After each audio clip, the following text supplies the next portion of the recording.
বিগত 2 দিন বৃষ্টির কারণে কাজই করা হয়নি। আজকে দুপুরের পর থেকে 3টা-4টার দিকে থেকে আর কি বৃষ্টি কম ছিল না, টোটালি ছিল না।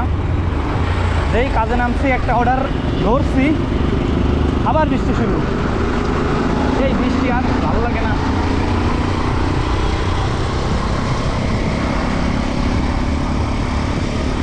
তার উপর আবার রেইনকোটও নিয়ে আসিনি, যে বৃষ্টির মধ্যে কাজ করবো এরকম কোনো প্রিপারেশনও ছিল না। বুঝতে পারি নাই যে এভাবে হঠাৎ করে আবার বৃষ্টি চলে আসবে। এখন জানি না যে ড্রপ আপ দিতে পারবো কিনা বৃষ্টির আগে।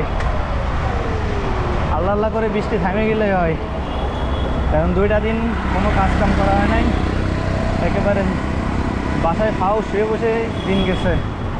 এই জন্য আজকে একটু কাজ করতে হবে। যেহেতু আজকে শুক্রবার, রাস্তাঘাট ফাঁকা আছে, দ্রুত অর্ডার দেওয়া যাবে।